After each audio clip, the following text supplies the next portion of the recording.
Bonjour, toujours dans le thème du pic pétrolier, parce qu'on a remarqué avec Maxime que ça vous avait plu, mais je vous le dis, on a prévu de ne pas passer tout notre temps sur le pic pétrolier. Ça faisait partie de certains sujets qu'on avait envie d'aborder, mais on n'a pas prévu d'y accorder une importance supérieure au reste.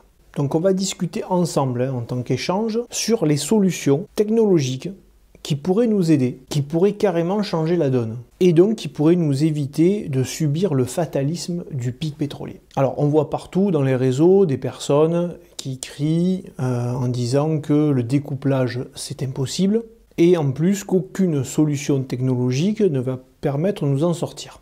Finalement, ce que j'ai envie de leur dire, puisqu'il n'y a aucune solution, autant en finir tout de suite. Ça sert à rien de discuter. Donc nous serons d'accord que c'est pas du tout la bonne approche. Et ce seraient sûrement les mêmes personnes qui, à l'époque de Malthus, auraient contraint la population et n'auraient pas vu en fait les solutions qui allaient se proposer à nous. On doit être conscient que le pic pétrolier peut vraiment engendrer une catastrophe de grande ampleur. Mais il semble qu'il y ait toujours des portes de sortie. C'est pour ça que dans cette vidéo, nous allons uniquement nous concentrer sur les solutions possibles. Et on ne va parler que des solutions technologiques.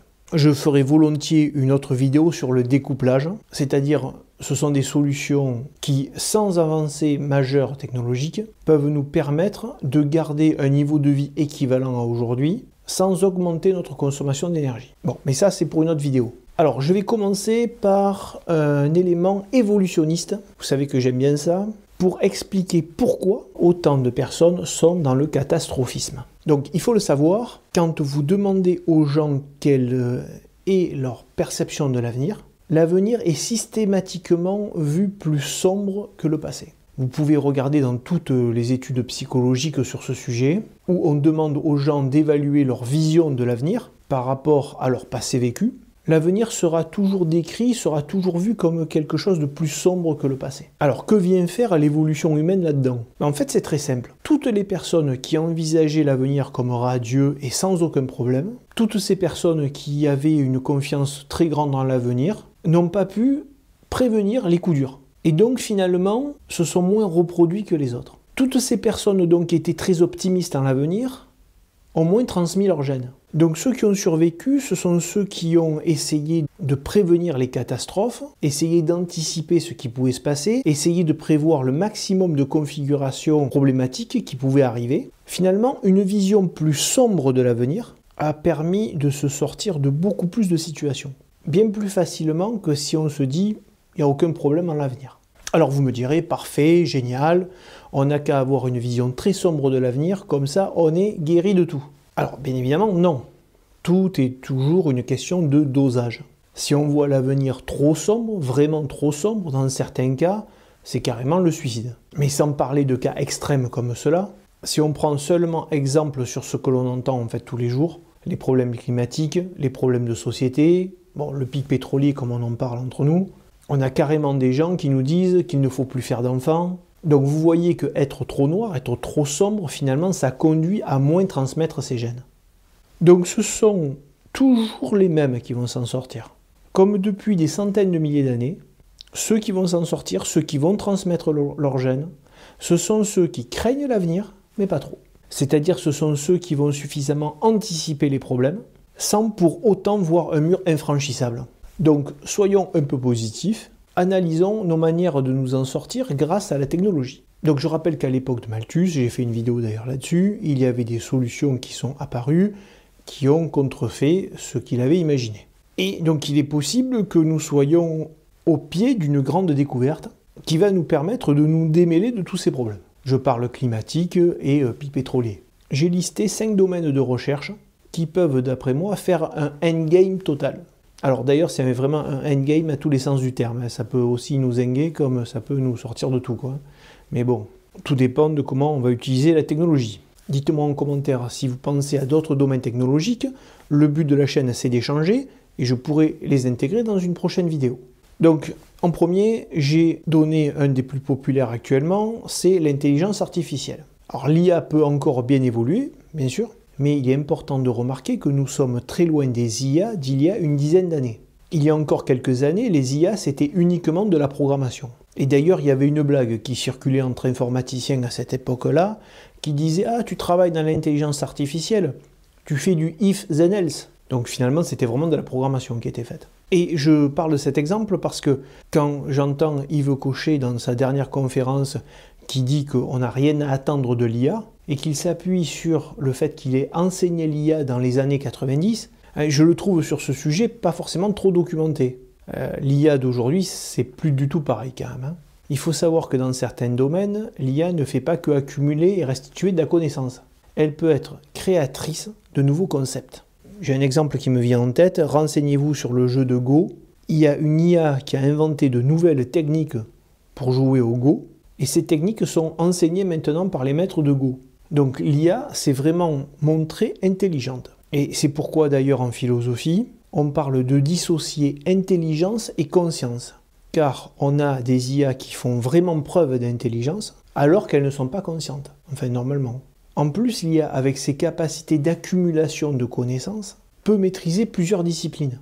Donc on pourrait très bien imaginer qu'elle va nous aider à répondre à des problèmes qui sont transversaux. Donc rien que ça peut résoudre énormément de problèmes. Ce qu'aujourd'hui on ne peut plus faire, puisque les pans de la connaissance sont tellement énormes qu'il y a beaucoup trop de connaissances dans chaque matière pour tout mettre en système. Et je ne parle pas de l'IA créatrice. Donc on imagine que l'on pourra avoir rapidement des progrès en mathématiques, en physique, en sciences, résoudre des problèmes de médecine, résoudre des problèmes d'économie, améliorer le rendement des panneaux solaires. Il y a plein de domaines dans lesquels ça pourrait évoluer finalement. Deuxième domaine, et ce domaine c'est vrai qu'il est peut-être un peu en stand-by, mais pendant des années j'ai attendu beaucoup de ce domaine, ce sont les nanotechnologies. Si nous parvenons entièrement à maîtriser ce domaine, nous pourrions remodeler tous les objets du quotidien. De la fabrication d'objets qui seraient donc nanostructurés, avec de nouvelles propriétés. Ce sont des propriétés qui n'apparaissent que quand les objets sont nanostructurés. Des propriétés d'écoulement de fluide, de conductivité, de résistance de matériaux. Cela entraînerait encore des progrès en informatique, en médecine. Cela conduirait donc à diminuer nos consommations d'énergie si les objets sont plus légers, améliorer les rendements de panneaux solaires, améliorer les batteries avec le stockage de l'énergie. Donc ça pourrait vraiment tout révolutionner. Troisième point que je suis pas mal, c'est le décodage des gènes. On sait aujourd'hui que le génome code l'activité cellulaire, fonctionne comme un programme informatique qui dicte les fonctions aux cellules en leur disant donc ce qu'il faut faire, ce qu'il faut construire, ce qu'il faut améliorer, ce qu'il faut réparer dans l'organisme.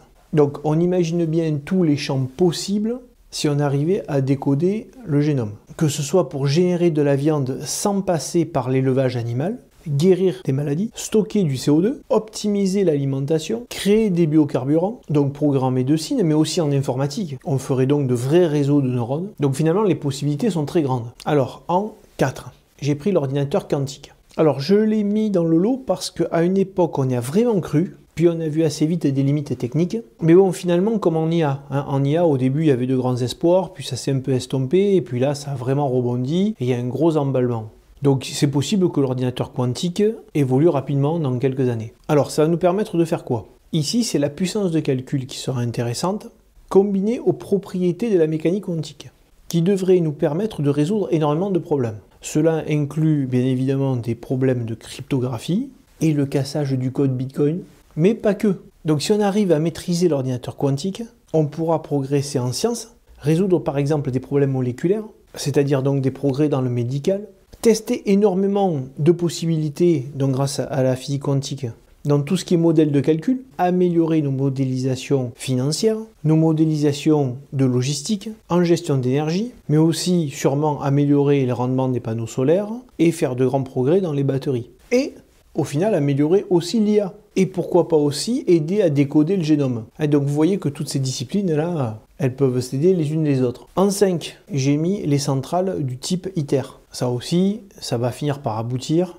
Alors certains diront que ça va aboutir un peu tard, mais parce qu'en fait, il y a d'autres projets qui sont équivalents qui pourraient aboutir plus rapidement. Donc on peut avoir l'espoir, rapidement, d'avoir une énergie qui est peu chère. Bon, dans tous les cas, si on a une solution qui apparaît, il ne faut pas repartir en croissance exponentielle. Mais je vais quand même enfoncer le clou sur un point. Et je vais prendre un exemple récent. Regardez si on se retrouve au pied du mur, par exemple avec le Covid. On a vu durant la crise sanitaire que l'on a réussi à trouver un vaccin très rapidement. Alors je ne suis pas là pour discuter de l'efficacité ou des effets secondaires du vaccin, mais on ne peut pas nier qu'on a réussi à mobiliser un maximum de monde et à trouver un vaccin rapidement, et en plus un vaccin avec une technologie qui n'avait jamais été vraiment utilisée à grande échelle, celle de l'ARN messager. Donc on a réussi, pressé par le temps, sorti d'un vaccin, nouvelle technologie. Donc il y a fort à parier que si c'est toute la planète qui a un enjeu collectif à surmonter et que tout le monde en prend conscience, on accouche rapidement d'une solution.